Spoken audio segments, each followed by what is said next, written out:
Hello, everyone, and welcome back to the Showing Up to Life podcast and YouTube channel. My name is Art Burns, and I am really excited to be here with you today to share some ideas, some concepts, some philosophies, and most importantly, some practices to help you to, as the title of this podcast says, to show up to life. And what that means is to be present with what is happening right now. Because contrary to what most of us believe, even intuitively, now is the only time that anything ever happens in our lives. When I first heard Eckhart Tolle say nothing will ever happen in the future, I my head almost exploded.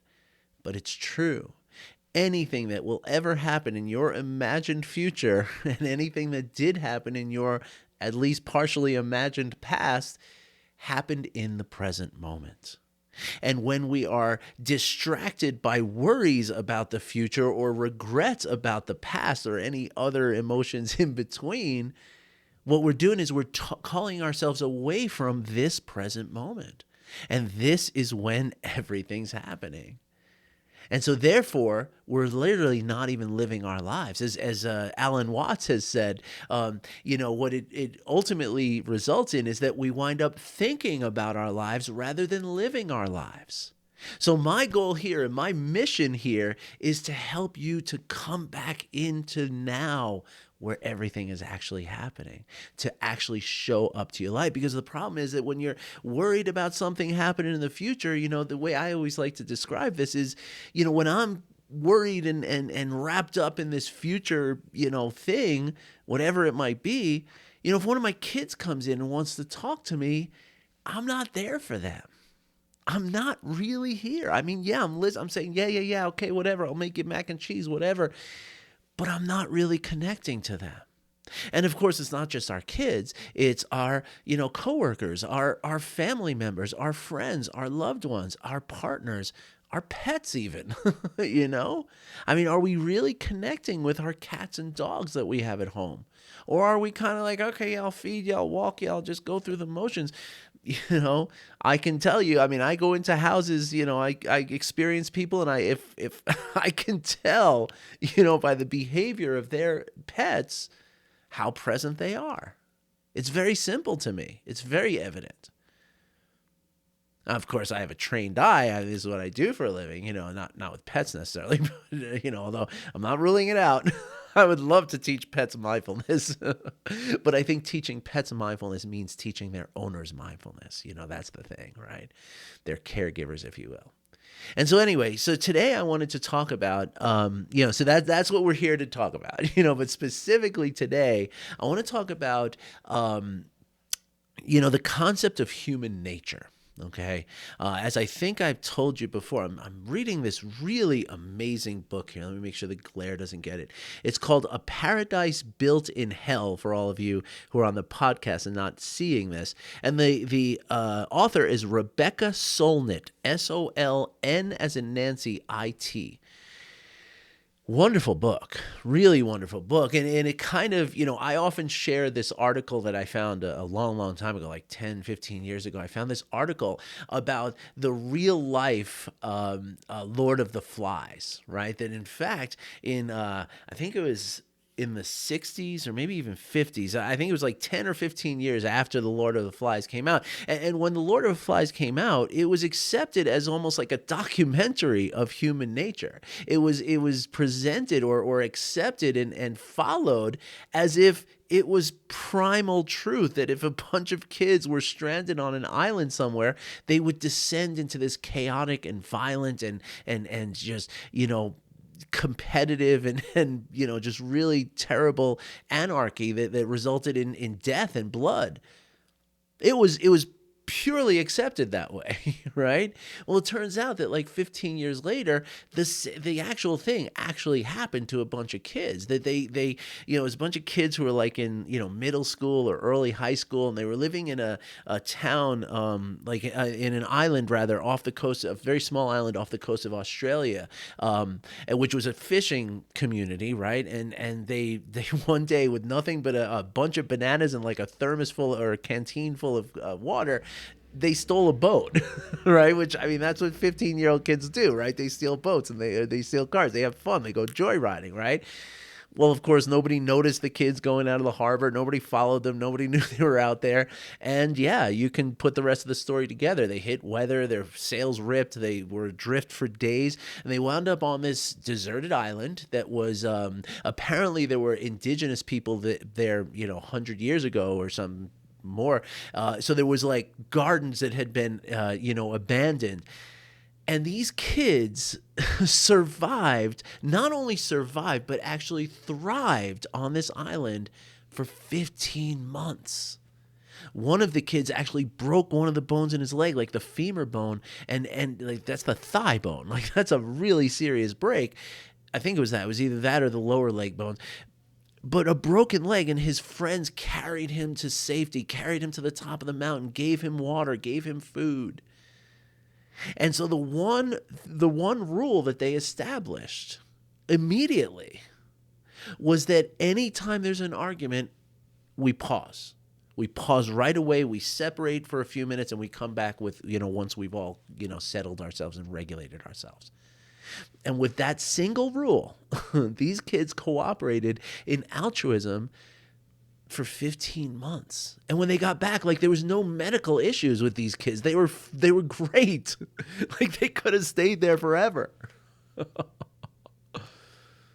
So the thing that I want to talk about though is that, when we talk about human nature, oftentimes we feel like there's one human nature, right? Is it the Lord of the Flies, or is it this story that I just told you? And well, the reality is there's both, right? And there's in the world of science, social sciences and anthropology and even neuroscience, you'll find that the people practicing these sciences are loath to use the word human nature because it defies the reality that our nature is different from our capacity. And our nature, our human nature, is forged and shaped through the experiences that we have. Now, I recently, just the other day, somebody on TikTok challenged a video that I was making, and he says, LMAO, laughing my ass off, right? And he says, learn basic human nature when I was talking about kindness and compassion. And I kind of gave him I asked him a question or something, and he came back and he says, well, human history shows us that humans are capable of doing, he used the words violence and love. And the first thing I corrected him on was that those are not antithetical to each other. Most violence in the world has been committed in the benefit, in the service of love. Right? Love has motivated violence in this world as much as anything else has, right? And that's why hate is not antithetical to love either, right? And so what I would use is the two terms violence and altruism, right? Because violence is trying to break something down. Altruism is trying to support something, right? Trying to help it, right? And so that's the duality that I see, right? Or how I would define it, perhaps. But in fact, there's no duality there, right? Because the reality is that, yes, we are capable of both of those, right? As seen throughout history, right? You've seen, the human experience has produced both Gandhi and Hitler, right? That's the point, right? That those two, so if there was one human nature, it's hard to believe there could be such a wide, vast polarity between the two, right? Or a wild gulf between the polarity of the two. And so really the reason why, again, the sociologists and the anthropologists and the neuroscientists and the neurobiologists are saying, yeah, not human nature, because human nature is a variable, right? Because again, yes, we all have the capacity for these things. And so what determines your human nature, your individual human nature, is the systems in which you grow. The systems that forge your nature, right? And so what that means, and in my opinion, what I look at is the systems of power. right? Now, since a system of power can be a nuclear family, right? Like, dad's the boss, right? Do as you're told because I said so. I'll give you something to cry about, right? All that. That is a system of power. And that system of power, depending on how severe it is and how, widespread it might be, because again, a system of power can be just a 4-person or even a 3-person nuclear family, or it can be a nation of 200, 300 million people, right? And so the idea then, though, that depending on how strong and how widespread that system of power is, that is where the notions of scarcity, that is where the notions of competition, that is where the notions of violence come from. And so it's, again, I think it's very wise to look at the capacity of human beings to see that, yes, I am capable of doing whatever my system, the system of power in which I'm growing, I can do whatever is required, right? And so, a few months ago, I actually got into a little bit of a kerfuffle over there on Facebook when I cause a lot of trouble on Facebook. I really love it. And I do it with compassion and I do it with kindness, but it's really fascinating to pose a sort of counter narrative kind of, idea and see how it unfolds. And again, I do it all with compassion and kindness. But a few months ago, I had watched and I think I might have discussed that here on the podcast, but I watched a documentary, an episode of a documentary series called, it's on Hulu, and it was called Trafficked, I think is the name of the overall show. But this specific episode was exploring the people in specifically in 2 areas of the world. One was in Kingston, Jamaica. The other one was in Israel, and they were exploring the people who run phone scams in these 2 societies, right? And it's apparently a huge thing in Israel, like way bigger than what they're doing in Jamaica. But the reality is, right, or what struck me about this, right, was when they were interviewing a couple of the women in Jamaica who do this stuff, right, and I'm not condoning it, right, I'm not saying that it's okay to call, an old lady in a, who's living by herself and is very vulnerable and to extract her money through a scam. I'm not saying that's okay, right. But what I'm saying is, or what I want to say is that what she described it as was really fascinating. She described it as anti-imperialism or reverse imperialism. Pardon me, not anti, but reverse imperialism. Which, again, I am anti-imperialism. So either way it's going, it's no good, right? But how does that feel when you notice when the person who's growing up in an abject poverty, right? And poverty that is inculcated through the imperialism, right? Because these people are sitting there, and most of the jobs that they can get are at the resorts, right? Where people from Western countries are coming and spending in a week what this person makes in a month, right? Or more, right? And so their poverty is propped up by this imperialist notion that we can just open this beach resort and pay the rich people, or have the rich people in the world pay us a lot of money to stay here, while in our very backyard people are living without running water, And so when you put it in that context, and you empathically take the person's, sort of point of view of that, it becomes a lot more understandable, right? And again, that speaks to this whole notion of human nature, right? For me, growing up in a place of privilege, for sure. I mean, just my white privilege alone in America, even if you're poor in America, you're still, head and shoulders above people who grew up in Kingston, right? And so even in that, like I grew up in that, that sort of environment. And yes, I mean, we had my basic needs, despite the trauma that I experienced, my basic needs of food and shelter and even entertainment and stuff. It was all very readily provided. So for me to think about stealing from someone is a very, very difficult thing. Like I could never do that. Like, no way. Right. But if I grew up in the system of power in Jamaica versus the system of power in which I was on the, sort of powerful side of this system of power. And the same could be true if I grew up poor in America, or if I grew up, as a minority in America, I would have a much different view of what it means to steal from someone. The morals, the morals don't matter, right? Because again, the moral is kind of that human nature, right? So I have a moral feeling about stealing, but if I grew up in one of those other systems, my moral compass would have a different setting, a different heading.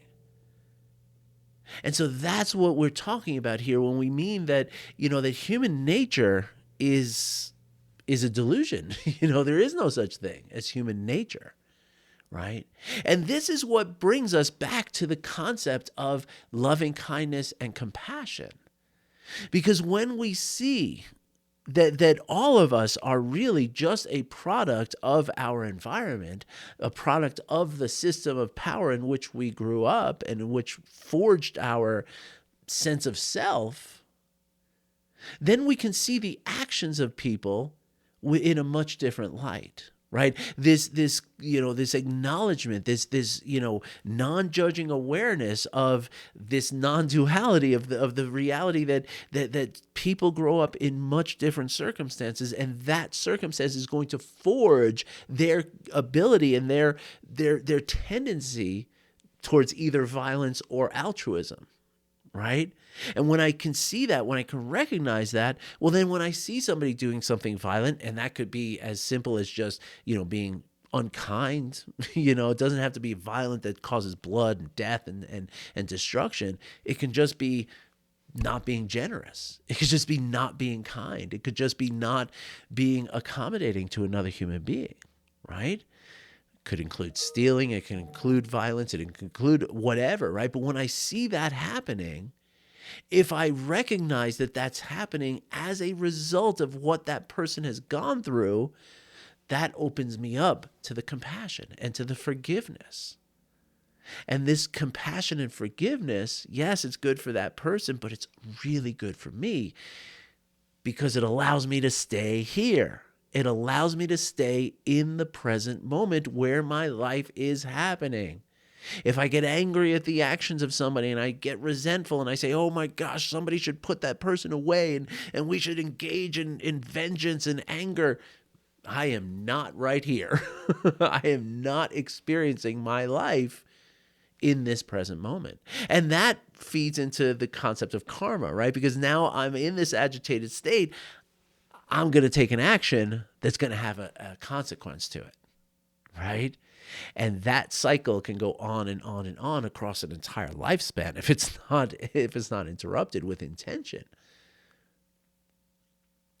So this all, again, the idea of this opening us up to the compassion is the key, right? And one of the other ways in which you can allow this to open up to compassion for you is with the understanding that okay, so if neuroscientists and anthropologists and sociologists are agreeing that there's no such thing as a monolithic human nature, right? That human nature is a variable. It's forged by our experience, right?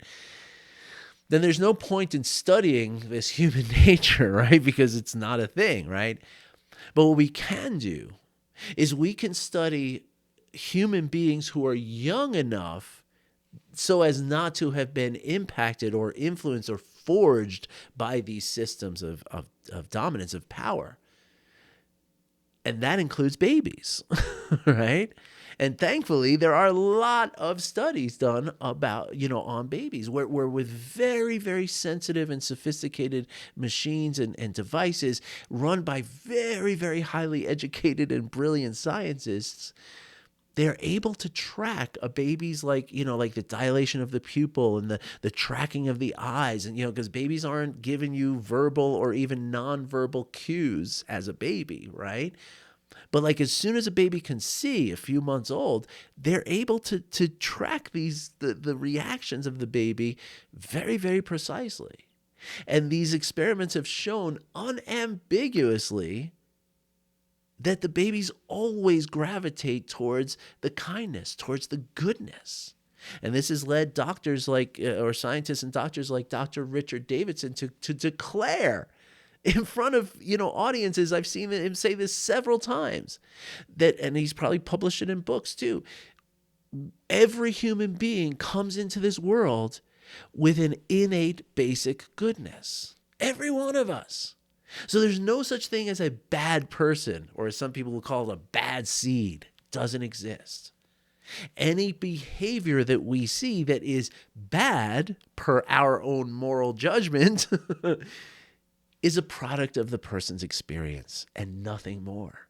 And behind that behavior is the same basic innate goodness. Now, for some people, the forging has been so severe and so powerful and even maybe multi-generational that basic innate goodness is almost impossible to find, right? It's hidden so deeply that it never shows up. That is possible. But that doesn't mean that it's not there. It doesn't mean that it wasn't there before. And again, the reason I'm saying this is because this can open us up to the self-regulation of compassion. In fact, as I've mentioned here before, I might have done a whole video about this whole subject. As you know, I don't write this stuff down and stuff, but as I've said before, the very first principle of Buddhist psychology, and I only reference Buddhism because it really is the birthplace of all of the practices of loving kindness and compassion and mindfulness, right? The very first, and psychology, of course, is nothing more than the study of human behavior, right? And Buddhism is all about the study of human behavior. So to say Buddhist psychology is a very real thing, right? There's a very real school of Buddhist psychology that's been around for 2,500 years. And the very first principle of Buddhist psychology is the notion, or the commandment, if you will, to see the inner nobility of yourself and others. And that inner nobility, I would say, is that innate basic goodness, right? It's not nobility like a king or a queen, right? But in terms of the basic goodness, that golden essence that we all have, that we all come into this world with, right? So again, it is best for you. It is good for you, and it enables you to stay here in this present moment so that you can impact the world around you, whether that's just yourself and your loved ones, or even on a global scale. You're able to do that when you can see the inner nobility, even of someone who is doing something that appears heinous and violent, and even when it's objectively, provably intentional, right? Like nobody has a mythology, or nobody has I'm sure maybe some people do because of their twisted dogma and stuff, but nobody is under the misinterpretation that Hitler was doing anything by mistake, right? We all know that he knew exactly what he was doing, right? But still, there is an inner nobility there. And I know, pardon me for using that, because I know that's triggering for a lot of people, but I use that just to show that the greatest evil in the world still had that inner nobility behind it. All right. So thank you everyone for watching. I really hope I didn't offend anybody with that the reference to that person. I'm only realizing that after. I'm not going to re-record this. I'm going to let it flow and see what happens. And hopefully you all can understand where I'm coming from. And if I did trigger you, please forgive me. And hopefully you can use some of the practices that I've talked about, right, to help you to regulate yourself. And if you need to talk, if you want to reach out, please, I'm here for you. Okay. All right, everybody. Well, thanks for listening. Thanks for watching. I wish you well, and I'll be back next time. In a few days, I'm going to have my weekend, Monday and Tuesday coming up, so I'll see you next week. Take care, everybody. Bye-bye.